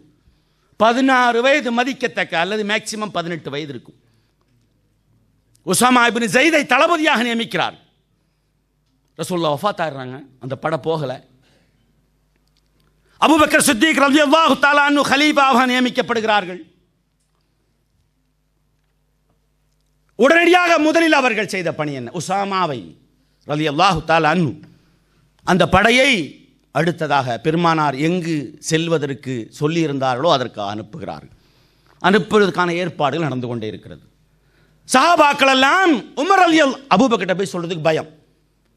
உமர் ரலியல்லாஹு தஆலா அன்ஹுவை சந்தித்து போய் சொல்லுங்க, கலீஃபாட்ட வேண்டாம், உசாமா சின்னவர், அனுபவம் இல்லாதவர், ஏடாகுடமா ஏதாவது நடந்துருச்சுன்னா தயங்கி வருகிறார் உமர் ரலியல்லாஹு தஆலா அன்ஹு அபூபக்கரிடத்தில் சொல்வதற்காக. ஏன்னா சீனியர் மோஸ்ட் சஹாபா கம்பெனியன்ஸ் நிறைய இருக்கிறாங்க. அவங்களெல்லாம் விட்டுட்டு இந்த சின்ன இளைஞரை தளபதியாக நியமித்திருக்கிறார்களே என்று வருகிறார் தயங்கி. அபூபக்கர் கேட்கிறார் என்ன விஷயம் என்று. இல்லை, எல்லோரும் சொல்கிறார்கள் ஒருமித்த கருத்தில், அவரை மாற்றிடுங்க, உசாமாவை மாற்றுங்க, வேற யாரையாவது வயது முதிர்ந்த ஒருவரை போடுங்கள், நியமியுங்கள் என்று சொன்னதுதான் தாமதம். அபூபக்கர் சித்தீக் ரலியல்லாஹு தஆலா அன்ஹு உமர் ரலியல்லாஹு தஆலா அன்ஹுடைய தாடியை பிடித்து குலுக்கினார்கள். சகிலத்க உம்முக இப்னல் ஹத்தாப், ஹத்தாபுடைய மகனே, உமக்கு நாசம், உமது தாய்க்கும் நாசம். இஸ்தஅமலஹு ரசூலுல்லாஹ் வ தஅமுர்னி அன் அஸுல, ரசூலுல்லாஹ் நியமித்த ஒருவரை அந்த பதவியிலிருந்து அகற்ற வேண்டும், நீக்க வேண்டும் என்று நீ எனக்கு உத்தரவு போடுகிறாயா? நாசம், இங்கிருந்து உடனடியாக சென்று விடு என்று சொன்னார்கள். வியர்வை வழிந்தோடுகிற திகைப்பான முகத்தோடு உமர் ரலியல்லாஹு தஆலா அன்ஹு அங்கிருந்து வெளியேறி சென்றார்கள். ரசூலுல்லாஹ்வுடைய சுன்னா, ரசூலுல்லாஹ் செய்த செயல், ரசூலுல்லாஹ் ஆணையிட்ட உத்தரவு, ரசூலுல்லாஹ்வுடைய நடைமுறை, என் உயிர் பறிபோனாலும் அதை மாற்ற மாட்டேன், அதை சொல்வதற்கு நீ யார்? உமர் வந்தார், தோழர்கள் காத்திருந்தார்கள். என்ன சொன்னார்கள் கலீஃபா என்று கேட்டார்கள். எல்லாம் உங்களுக்கெல்லாம் நாசம், இதுவரை என் வாழ்நாளில் கேட்கக்கூடாத ஒரு வார்த்தையை அபூபக்கருடைய வாயிலிருந்து நான் கேட்டிருக்கு, செல்லுங்கள் என்று சொன்னார். இதனால் தான் அவர்கள் மேன்மக்களாக இருக்கிறார்கள். தங்களுடைய சொல்லாலும் தங்களுடைய செயலாலும் ஒருபோதும் அவர்கள் இஸ்லாத்துடைய தடத்தை விட்டு மாறியதில்லை. எனவே ஒரு முஸ்லிம் ஷஹாதத்து கலிமா சொல்லி இருக்கிறான் என்று சொன்னால் தொழுகை, நோன்பு, ஜக்காத், ஹஜ் மட்டுமல்ல, அவன் தான் ஒரு முஸ்லிம் என்பதை சொல்லால் நிரூபித்துக் கொண்டே இருக்க வேண்டும். இயன்றவரை இத்தகுல்லாஹ மஸ்ததஅதும், அதுதான் அல்லாஹ் தஆலா சொல்கிறான். இயன்றவரை நீங்கள் அல்லாஹ்வை அஞ்சுங்கள். இயன்ற மேக்ஸிமம் லெவல் என்ன? இயன்றவரை என்னுடைய சொல் முஸ்லிமுடைய சொல்லாக இருக்க வேண்டும். இயன்றவரை என்னுடைய செயல் ஒரு முஸ்லிமுடைய செயலாக இருக்க வேண்டும். ஹிலால் இப்னு உமையா ரலியல்லாஹு தஆலா அன்ஹு இவருடைய வரலாற்றை நீங்கள் சற்று படித்து பாருங்கள். ஆச்சரியத்தால் விழி உயர்த்துவீர்கள் நீங்கள். ஆம், மதீனாவை சேர்ந்த அந்த அன்சாரி சஹாபி வீட்டை விட்டு வெளியே சென்றிருந்தார். வீட்டுக்கு வருகிறார். வீட்டுக்கு வந்த இந்த ஹிலால் இப்னு உமையா வாழ்நாளில் எந்த மனிதனும் பார்க்கக்கூடாத ஒரு காட்சியை வீட்டுக்குள் பார்த்தார். தன் மனைவி வேறொரு ஆடவனோடு இருக்கக்கூடிய அதிர்ச்சியான கேவலமான அந்த காட்சியை பார்த்தார். அவ்வளவுதான். அருமை சகோதரர்களே, இந்த காட்சியை பார்க்கிற யாருக்கும் இயல்பு நிலை பாதிக்கும், சுய கட்டுப்பாட்டை இழப்பார். உடனடியாக இருவரையும் கண்டதுண்டமாக வெட்ட வேண்டும் என்று அவர் நினைப்பார். என்ன செய்வது, யாரிடமாவது சொந்த தீர்ப்பு கேட்பதா என்றெல்லாம் யோசிக்க மாட்டார். ஷைத்தானுடைய ஆளுகைக்கும் கட்டுக்கடங்காத கோபத்திற்கும் ஆளாகுவார் அவர். அன்கண்ட்ரோல்டு சிச்சுவேஷன், கட்டுப்படுத்த முடியாத சூழல் அது. பழைய அரபுகள் வெறித்தனம் மிக்கவர்கள், உங்களுக்கு தெரியும். ஒருவருடைய தோட்டத்தில் இன்னொருவருடைய ஒட்டகம் மேய்ந்தது என்பதற்காக வேண்டி 40 வருடங்கள் போர் செய்திருக்கிறார்கள் அரபுகள். அந்த அரபு பாரம்பரியத்தில் வந்தவர் தான் ஹிலால் இப்னு உமையா. என்ன செய்திருப்பார், என்ன செய்திருக்க வேண்டும் யோசித்து பாருங்கள். ஆனால் அங்குதான் ஹிலால் இப்னு உமையா தன்னை ஒரு முஸ்லிமாக நிலைநிறுத்தினார். தனது விருப்பு வெறுப்பு என்பது ஒன்றாக இருந்தாலும் நாம் ஒரு கொள்கையை நம்புகிறோம். இந்த கேவலமான இந்த சூழலுக்கும் அந்த கொள்கை ஒரு தீர்வை தரும் என்று அவர் நம்பினார். ஆம், அவர் இப்போது முஸ்லிம். அவர் இப்போது ரசூலுல்லாஹி ஸல்லல்லாஹு அலைஹி வஸல்லமுடைய சுன்னாவை பின்பற்றுகிறவர். அவர் இப்போது அல்லாஹ்வுடைய கட்டளையை அடிபெறலாமல் பின்பற்றுகிறவர். வாழ்வில் எந்த சூழலிலும் அந்த இஸ்லாம் காட்டி தந்த வழிமுறையிலிருந்து வழி பெறக்கூடாது என்ற உறுதியோடு இருக்கக்கூடியவர் அவர். அந்த சூழலில் அந்த கேவலமான காட்சிக்கு கூட இஸ்லாம் ஒரு தீர்வை தந்திருக்கும் என்று அவர் நம்பினார். உடனடியாக அவர் அங்கிருந்து ரசூலுல்லாஹி ஸல்லல்லாஹு அலைஹி வஸல்லம் அவருடைய சபைக்கு சென்றார். யோசித்து பாருங்கள் அருமை சகோதரர்களே, நபிகள் நாயகம் ஸல்லல்லாஹு அலைஹி வஸல்லம் அவரிடத்தில் செல்லுகிறார் என்று சொன்னால் கூட அவருடைய ஃபீலிங்ஸ் எப்படி இருந்திருக்கும், அவருடைய உணர்வுகள் எப்படி இருக்க வேண்டும், எப்படி இருந்திருக்கும் யோசித்துப்பா. எப்படி ரசூலுல்லாவிடத்தில் போய் இதற்கான பிரச்சனைக்கான தீர்வை கேட்பதாக இருந்தாலும் அதை தன் நாவால் எப்படி ரசூலோட சொல்கிறது யோசிச்சு பாருங்கள். யார் ரசூலை இப்படிலாம் பார்த்தேன் வீட்டில் என்று சொல்ல முடியுமா? யாரேனும் அருகில் இருந்தால் எப்படி இருக்கும் என்று யோசித்து பாருங்கள். ஆனால் அவருடைய உணர்வுகள் அவமானம், மனம் கூசுகிறது. ஆனாலும் அவர் பெருமானார் ஸல்லல்லாஹு அலைஹி வஸல்லம் அவரிடத்தில் சென்றார். வீட்டில் பார்த்த காட்சியை சொன்னார். யோசித்து பாருங்க, என்ன எவ்வளவு தி ஹைப்பர் டென்ஷன் சிச்சுவேஷன், மிக அதிர்ச்சிகரமான அந்த சூழலில் கூட ரசூலுல்லாஹ்வுடைய வழிகாட்டலை தேடி நிற்கிறார். அவர் நம்ம யாரேனும் அப்படி நடந்து கொள்ள முடியுமா?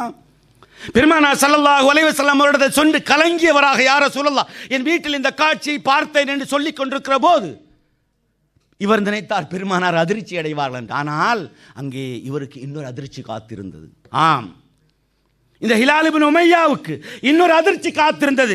என்னவென்று சொன்னால், ஒரு 2-3 தினங்களுக்கு முன்னால் சூரத்து நூருடைய 4வது வசனம் இறங்கி இருக்கிறது. அது இவருக்கு தெரியாது. என்ன வசனம் அது? கற்புள்ள பெண்கள் மீது யாரேனும் அவதூறு செய்தால் சொன்னால் 4 சாட்சிகளை கொண்டு வர வேண்டும், இல்லை என்று சொன்னால் 80 சாட்டையடிகள் அவருக்கு கொடுக்கப்படும் என்ற வசனம் இறங்கி இருக்கிறது. கற்புள்ள பெண்கள் மீது யாரேனும் அவதூறு பரப்பினால், மோசமான புகார்களை சொன்னால் அதற்கு 4 சாட்சிகள் வேண்டும், அவர் கொண்டு வரணும். இல்லை என்று சொன்னால் 80 சாட்டையடிகள். யோசித்து பாருங்கள், பெருமானார் ஸல்லல்லாஹு, இது ஹிலால் இப்னு உமையாவுக்கு தெரியாது. பெருமானார் ஸல்லல்லாஹு அலைஹி வஸல்லம் அவரிடத்தில் இந்த வீட்டில் பார்த்த காட்சியை ஹிலால் இப்னு உமையா சொன்னபோது நபிகள் நாயகம் ஸல்லல்லாஹு அலைஹி வஸல்லம் அவர்கள் சொன்னார்கள், அல் பையினா அவ் ஹத்துல் ஃபீ லஹ்ரிக ஹிலால், நீ 4 சாட்சிகளை கொண்டு வர வேண்டும், இல்லை என்று சொன்னால் உன் முதுகில் சாட்டையடி கிடைக்கும். அதிர்ச்சி. தனக்கு ஒரு ஆறுதல் வார்த்தையாவது பெருமானார் ஸல்லல்லாஹு அலைஹி வஸல்லம் சொல்லுவார்கள் என்றல்லவா இவர் கருதினார். அப்ப புகார் தெரிவிக்கிற பாதிக்கப்பட்ட எனக்கே சாட்டையடியா? பெருமானார் எப்படி இருக்கும் நிலைமை யோசித்து பாருங்கள், எப்படி இருக்கும் நிலைமை என்று யோசித்து பாருங்கள். சிலபோது நாம இருந்தால் என்ன நினைப்போம், இந்த மார்க்கமும் வேண்டாம், இந்த இஸ்லாமும் வேண்டாம், போங்கப்பா என்று விட்டு செல்லுகிற மனோபாவம் வந்தாலும் வரலாம். ஆனால் ஹிலால் இப்னு உமையாவுக்கு அப்படி வரவில்லை.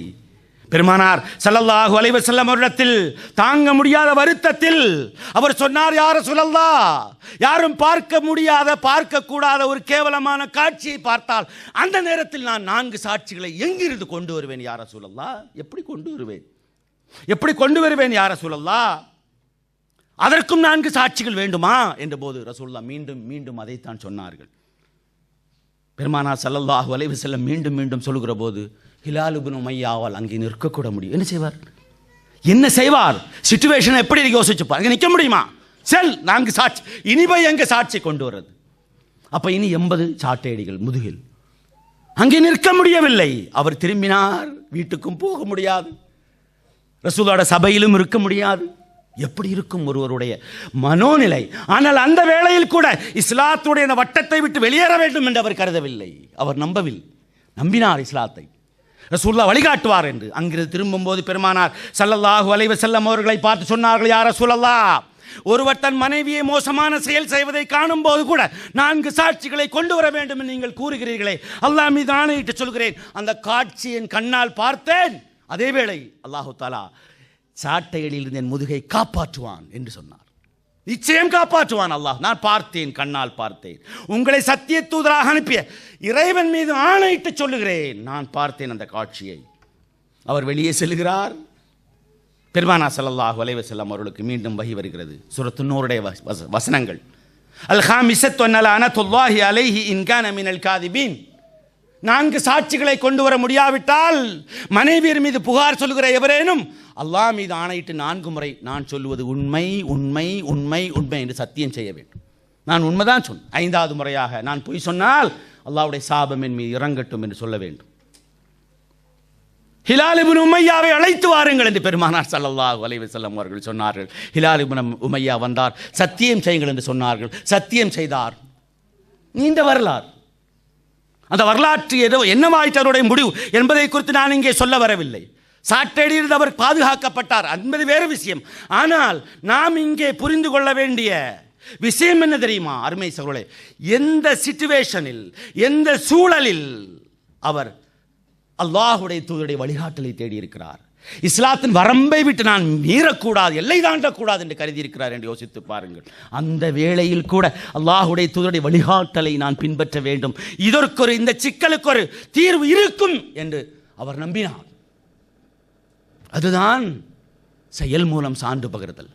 ஏன் இந்த சான்று பகிர்தலை குறித்து நாம் மீண்டும் மீண்டும் இங்கே சொல்லிக் கொண்டிருக்கிறோம்? எதற்காக? சொல்லால் சான்று பகிர்வதனூடாக, செயலால் சான்று பகிர்வதனூடாக, சொல்லால் நான் ஒரு முஸ்லிம் என்று நிரூபிப்பதனூடாக, என்னுடைய செயலால் நான் ஒரு முஸ்லிம் என்று நிரூபிப்பதனூடாக நான் யாருக்கு நன்மை வைக்க? அல்லாஹுக்கு நன்மையா? இல்லை அல்லாஹுக்கு நன்மையா? அல்லாஹ்வுடைய தூதருக்கு நன்மையா? இஸ்லாத்திற்கு நன்மையா? யாருக்கு நன்மை? எனக்குத்தான் நன்மை, எனக்குத்தான் நன்மை. அல்லாஹு தாலா சொல்கிறான், மனமில சாலியன் ஃபலினஃப்ஸிஹி, யார் ஒரு நற்செயலை செய்கிறாரோ அது அவருக்குத்தான் நன்மை, உங்களுக்காகத்தான், எனக்காகத்தான், நமக்காகத்தான், நம்முடைய மறுமை வெற்றிக்காகத்தான். அல்லாஹு தாலா சொல்கிறான், எந்த செயல் நம்மை பாதுகாக்கும், எந்த சொல் நம்மை பாதுகாக்கும் என்று யாராலும் சொல்ல முடியாது. எனவே இயன்றவரை நான் ஒரு முஸ்லிம் என்பதை பேச்சினூடாக வெளிப்படுத்துங்கள். இயன்றவரை நான் ஒரு முஸ்லிம் என்பதை செயலினூடாக வெளிப்படுத்துங்கள். அல்லாஹு தாலா சொல்கிறான், வமன் தஸக்கா ஃபஇன்னமா யதஸக்கா லினஃப்ஸிஹி, யார் தன்னை தூய்மைப்படுத்துகிறாரோ அவர் தன்னையே தூய்மைப்படுத்துகிறார், அதன் பலன் அவருக்குத்தான். நான் என்னை தூய்மையான நடத்தையை மேற்கொண்டால் அந்த பலன் யாருக்கு? எனக்குத்தான். வமன் ஜாஹத ஃபஇன்னமா யுஜாஹிது லினஃப்ஸிஹி, யார் நல்ல விஷயங்களுக்கு முயற்சி செய்கிறாரோ அந்த முயற்சி அவருக்குத்தான் நன்மை. நான் ஒரு நல்ல மனிதனாக நடக்க முயற்சி செய்கிறேன், நான் நல்ல முஸ்லீமாக பேச முயற்சி செய்கிறேன், நல்ல முஸ்லீமாக நடந்து கொள்ள செய்ய முயற்சி செய்கிறேன் என்று சொன்னால் அந்த முயற்சியின் பலன் வேறு யாருக்குமா? இல்லை எனக்குத்தான், இல்லை எனக்குத்தான், எனக்குத்தான் நன்மை. ஃபமன் இஹ்ததா ஃபஇன்னமா யஹ்ததி லினஃப்ஸிஹி, யார் நேர்வழியை பின்பற்றுகிறாரோ அவர் தனக்குத்தான் நேர்வழியை, அதனுடைய பலனை அவர் கண்டுகொள்வார் என்று அல்லாஹு தாலா சொல்கிறான். எல்லாம் நமக்குத்தான், நம்முடைய மறுமை வெற்றிக்காக, நம்முடைய நிம்மதியான வாழ்க்கைக்காக. மறுமையில் அல்லாஹு ஜல்லஷானு தாலாவுடைய திருப்தியை பெற்று சொர்க்கத்தில் செல்வதற்கான பாக்கியத்தை நாம் பெற வேண்டாமா? எனவே இதில் நாம் கவனம் செலுத்த வேண்டும். அவ்வாறு இல்லை என்று சொன்னால் ஒமன் ஃபமன் நக்கஸ ஃபஇன்னமா யன்குஸு அலா நஃப்ஸிஹி, அல்லாஹ்வுடைய இந்த வார்த்தைகளை சொல்லாலும் செயலாலும் சான்று பகர வேண்டிய இந்த சத்தியத்தை யார் முறிக்கிறாரோ அதனுடைய பலனும் அவருக்கு எதிராகத்தான் அமையும், அவருக்கு எதிராகத்தான் அமையும் என்பதை அல்லாஹு தாலா சொல்லித் தருகிறான். எனவே அருமை சகோதரர்களே, நாம் மிகச்சிறந்த சமூகம், நாம் மிகச்சிறந்த சமுதாயம். எனவே ஒரு முஸ்லிம் இந்த ஷஹாதத்து கலிமாவை சொல்லிவிட்டால் அவனுக்கு சில பொறுப்புகள் இருக்கிறது. அந்த பொறுப்புகள் வெறுமனே தொழுகை, நோன்பு, ஜக்காத், ஹஜ் மட்டுமல்ல. அதையும் தாண்டி நான் ஒரு முஸ்லிம் என்பதை சொல்லால் நிரூபிக்க வேண்டும். அதையும் தாண்டி செயலால் நான் ஒரு முஸ்லிம் என்பதை நிரூபிக்க வேண்டும். அப்படித்தான் நபிமார்கள் இருந்திருந்தார்கள், அப்படித்தான் நல்லோர்கள் இருந்திருக்கிறார்கள். அப்படி இருந்த காரணத்தால் தான் இஸ்லாம் இன்று வரை நம்மிடத்தில் வருகிறது. இன்று அவ்வாறு இல்லாத காரணத்தால் தான் நாம் பல இடங்களில் அடி வாங்குகிறோம். மீண்டும் மீண்டும் எவ்வளவுதான் ஈமானிய பலம் நம்மிடத்தில் இருப்பதாக நாம் கருதி கொண்டாலும் நாம் வீழ்ந்து கொண்டே இருக்கிறோம். ஆம், நம்மை ஒரு மிகச்சிறந்த சமூகமாக ஏனைய சமூகங்கள் பார்க்கிறார்களா என்று யோசித்து பாருங்கள். அது செயலினூடாகவும் சொல்லினூடாகவும் மட்டும்தான் நடக்கும். எல்லாம் வல்ல அல்லாஹு ஜல்லஷானு தாலா அப்படி சொல்லால் சான்று பகரக்கூடிய, சத்தியத்திற்கு சாட்சியாளர்களாக மாறக்கூடியவர்களாக, செயலால் சத்தியத்திற்கு சான்று பகரக்கூடிய மக்களாக உங்களையும் என்னையும் ஆக்கி அருள் புரிவானாக. அதன் மூலம் மறுமை வெற்றி அல்லாஹு தாலா உங்களுக்கும் எனக்கும் தந்தருள் புரிவானாக. நம்மையும் வர இருக்கிற நம்முடைய சந்ததிகளையும் இஸ்லாத்தின் வழியில் பிறளாமல் நடைபோடக்கூடிய மக்களாக ஆக்கி அருள் புரிவானாக. வாஹிர் தவானா அல்ஹம்துலில்லாஹி ரப்பில் ஆலமீன். அஸ்ஸலாமு அலைக்கும் வரஹ்மத்துல்லாஹி தஆலா வ பரக்காத்துஹு. அல்ஹம்துலில்லாஹ். அல்லாஹ்வுடைய அளப்பெரும் கருணையால் ஷேக் நூஹ் முஹல்லரி ஹஸ்ரத் அவர்கள் சத்தியத்திற்கு சாட்சியம் சொல்லும் சமூகமாக என்ற தலையங்கத்திலே நல்ல பல வரலாற்று நிகழ்ச்சிகளை நமக்கு எடுத்து கூறியிருக்கின்றார்கள். அல்ஹம்துலில்லாஹ், மிக பயன்மிக்க பயானாக இது இருந்திருக்கின்றது. அல்லாஹு தஆலா இதன் மூலமாக நமக்கு பயன் தருவானாக. அடுத்ததாக இன்ஷா அல்லாஹ் வரக்கூடிய, அதாவது நாளையிலிருந்து, திங்கட்கிழமையிலிருந்து கிட்டத்தட்ட 2 வாரங்களுக்கு நம்முடைய இஸ்லாமிக அழைப்பு பணி மையத்திலே கிளாஸுகள் நடக்க இருக்கின்றது. இன்ஷா அல்லாஹ் காலை 10 மணிக்கு ஆரம்பிக்கும். காலையிலும் மாலையிலும் 2 நேரமும் இருக்கின்றது. இன்ஷா அல்லாஹ் மிக அருமையான ஆன்மீக சூழலாக இருக்கும். அதாவது உஸ்தாதுமார்கள், கல்வியாளர்கள் வருகை தந்திருப்பது நிச்சயமாக நமக்கு ஒரு அரிய சந்தர்ப்பமாக இருக்கின்றது. இதற்கு நாம் லீவ் எடுத்துக்கொண்டு நாம் இந்த கல்வியை கற்றுக்கொள்ள வேண்டும். ஏன்னா நமக்கு சாதாரணமாக மற்ற கிளாஸுகளுக்கெல்லாம் போனால் 1 மணி நேரத்துக்கு இவ்வளோன்னு சொல்லி நம்ம பே பண்ண வேண்டியது இருக்குது. இது வந்து ஃப்ரீயாக நமக்கு கிடைக்கிது. இது அல்லாஹ் கொடுத்த ஒரு நியாமத்து. அதனால் தவறாமல் வந்து இன்ஷா அல்லாஹ் இந்த 2 வாரங்களும் கலந்து கொள்ளுங்கள். காலையில் வந்து ஒரு 10 மணிக்கு கிளாஸ் ஆரம்பிக்க இருக்கிறது. அதேபோல் அதற்குரிய நோட்டீஸுகள்லாம் அங்கங்கே நோட்டீஸ் போர்டில் ஒட்டப்பட்டிருக்கிறது. அதை பார்த்து தெரிந்து கொள்ளுங்கள் இன்ஷா அல்லாஹ். அடுத்ததாக அசருடைய தொழுகை 7:30 மணிக்கு இன்ஷா அல்லாஹ் தாவா சென்டர் நடக்கும். ஆண்களுக்கு தாவா சென்டர் நடக்கும். பெண்கள் இங்கேயே மேலே தொழுது கொள்ளுங்கள் இன்ஷா அல்லாஹ். ஜஸாக்குமுல்லாஹ் ஹைரன். அதுக்கு பிறகு இன்ஷா அல்லாஹ் தொழுது முடித்த பிறகு மீண்டும் நிகழ்ச்சி ஆரம்பிக்கப்படும். தொழுது முடித்த உடனே இன்ஷா அல்லாஹ் வந்துருங்க எல்லாரும். 7:45 இன்ஷா அல்லாஹ். அடுத்த நிகழ்ச்சி ஆமாம் சரியாக 8 மணி அளவில் அடுத்த பயான் நிகழ்ச்சி ஆரம்பிக்கும். அதற்குள்ளாக இன்ஷா அல்லாஹ் தொழுகை மற்ற காரியங்கள்லாம் முடித்து கொண்டு இங்கே நிகழ்ச்சிக்கு அரங்கத்திற்கு வருமாறு கேட்டுக்கொள்கின்றோம்.